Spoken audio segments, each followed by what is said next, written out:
The rich young master just fired an employee who slept during work. Then, the next moment, he was told that the company's stock had completely plummeted. All the employees were helpless in the face of this situation. And it was only at this moment that he realized the employee he had just fired was actually the stock trading genius his father had mentioned. Only he could save the company. And the man, being a stock trading genius, was staying at this small company because he wanted to repay a debt of gratitude. Because 5 years ago, the man was accused of stock market fraud because of his girlfriend's betrayal. He was accused of cheating in the stock market. Because the man had no evidence to refute it, he was eventually sent to prison. And after his parents learned about this, they suddenly fell ill and were hospitalized. It was the company president who saved him and paid for his parents' expensive medical bills. This is how the man joined the company. Even when the president was ill and hospitalized and not at the company, the man was able to make money by trading stocks so that the president could make billions of dollars while lying in bed. The president was greatly impressed by the man. Due to his illness, he temporarily entrusted the company to his son, but he instructed his son to treat the man well. What he didn't expect was that his son agreed to everything on the surface, but in reality, he didn't trust the man's status as a stock trading genius.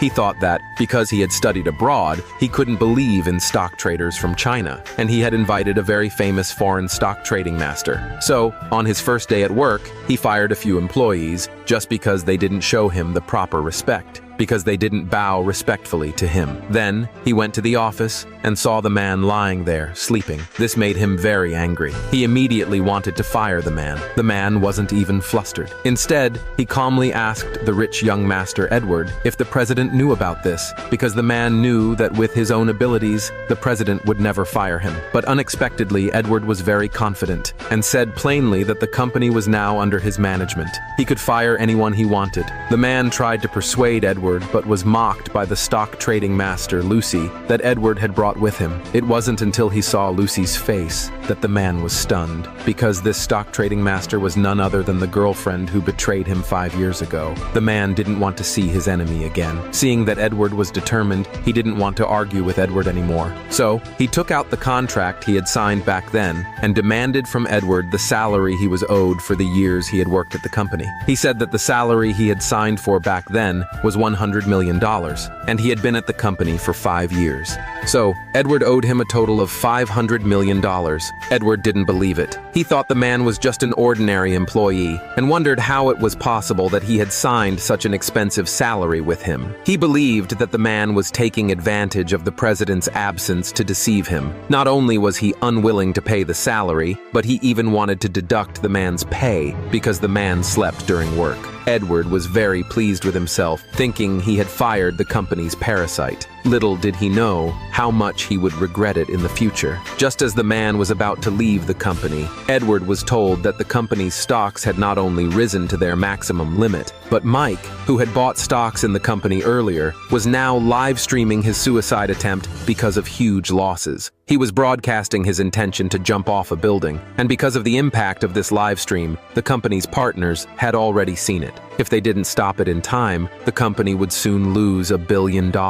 It was only then that Edward started to panic. He quickly asked Lucy, wanting to seek help. Lucy just glanced at him and confidently said, "If Mike buys all the stocks I recommend, within a week, he will earn back the money he lost." However, the man noticed the flaws in the stocks Lucy recommended. He criticized Lucy, saying she didn't understand stock trading at all, because the stocks Lucy recommended may have a trend to rise, but it would take a week, and it was nighttime abroad. Mike would never be able to buy them. He reminded Edward that if he apologized to him, he would give him the right plan to save the company. Edward hesitated. Lucy, not willing to be bested by the man, was reluctant to let him outshine her. So, she told Edward that she could also come up with a correct plan. Edward didn't hesitate at all and immediately chose Lucy. It wasn't until then that Edward finally breathed a sigh of relief. He was very confident in Lucy's abilities. He believed that this time she could definitely save the company.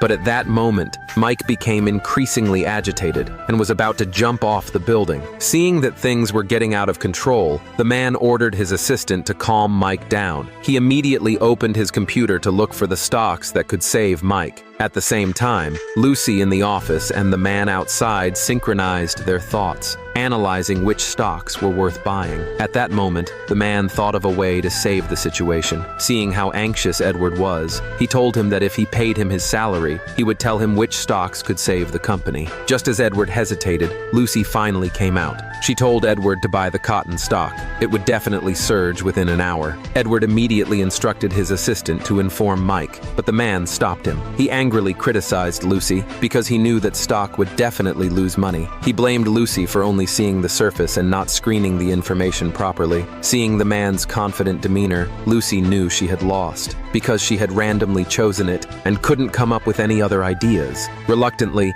Lucy and Edward had no choice but to ask the man for help and promised to settle the man's salary. After receiving his salary, the man finally told them which stock to buy. When Mike got the news, his emotions finally calmed down, but he was only willing to give the man half an hour. Everyone was nervously watching the stock information on the screen. Everyone's heart was filled with tension.